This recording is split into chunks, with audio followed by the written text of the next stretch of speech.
These are the top 100 players in the NBA. So ESPN released their annual top 100 players list, and now we get to talk about it. I feel like every year we look at this list, or at least I do, and I know other people feel the same way, and sometimes we look at them and we're like, this is just egregious. Not Victor Wembanyama. I'm just saying in general, sometimes there are players in a certain spot that doesn't make sense to a lot of us. But I gotta be honest, I looked at the list, I didn't see anything that like stood out to me that I thought was super egregious this year. Did I agree with everything on the list?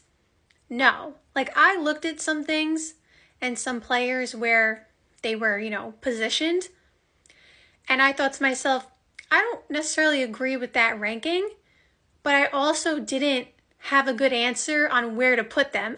Like, that's what I mean by nothing was egregious. Like, there may be some things that I felt like could have been a little bit different, but I couldn't pinpoint, why it should be different. So good job, ESPN. Like, the list is, decent, I think. Maybe I need to look into it more. Maybe I'm just too surface level on it. I don't know, but I thought it was okay. One thing I did notice is there was a lot of players who took like huge jumps.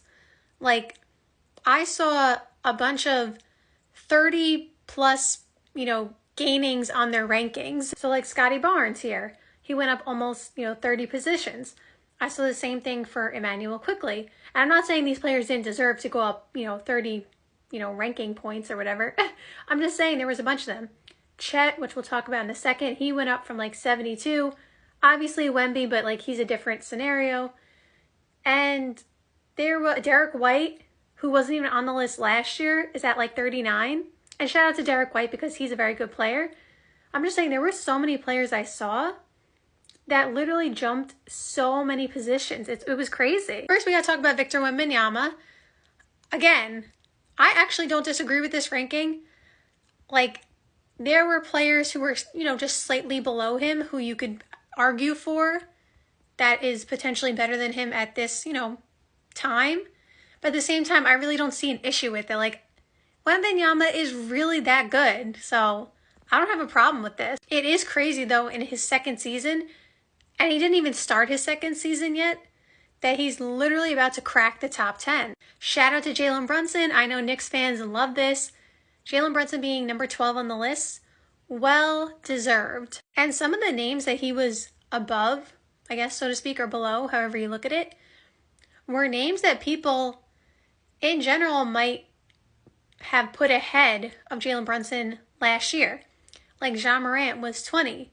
Paul George was 21.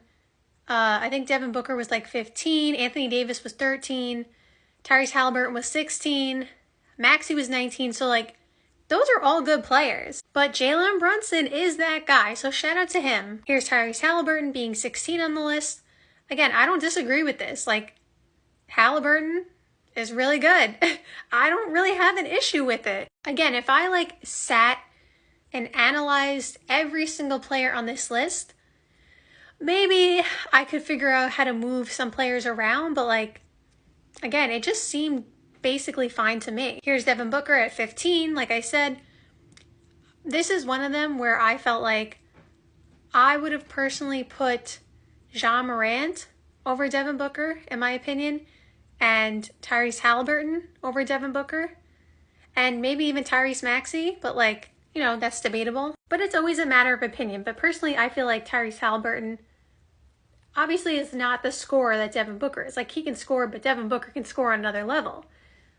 Devin Booker, though, to be fair, has really, really, really improved his defense, and it really doesn't get talked about enough. Like, Devin Booker's defense, when he wants to play defense, he could actually play it pretty well. So I will say, he has become, I'm not saying a complete two-way player, but he definitely has become way more defensive-minded than he used to be.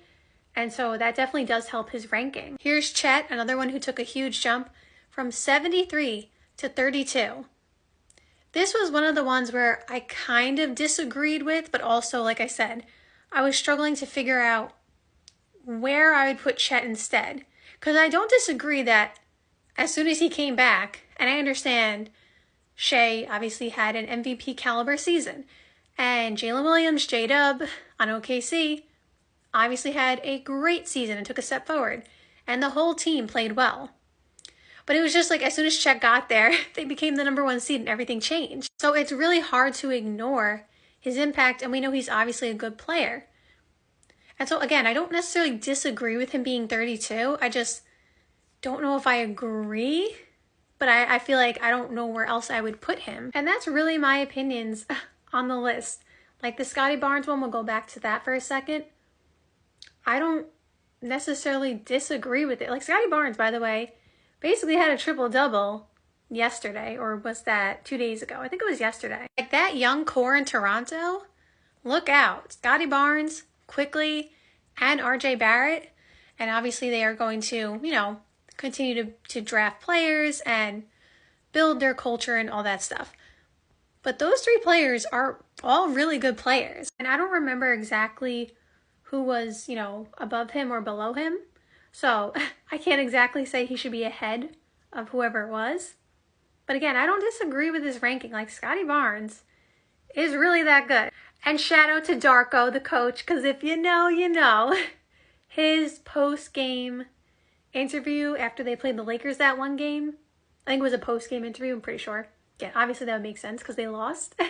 Anyway, his post-game interview, legendary. I'm not gonna lie, I've watched that replay so many times. If you haven't seen it, just type in Darko post-game interview Raptors Lakers. You know, you could type in whatever you want, but like that will definitely get you the interview.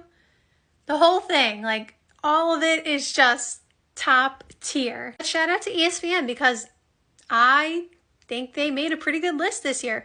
We didn't see 10 through 1 yet, but I already know who's 1 through 10 based on who they have not mentioned yet.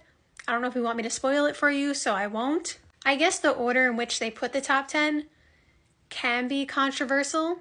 We'll see how they rank them. But I feel like, again, it can't be too controversial because it's the top 10. But anyway, I hope you guys enjoyed this video.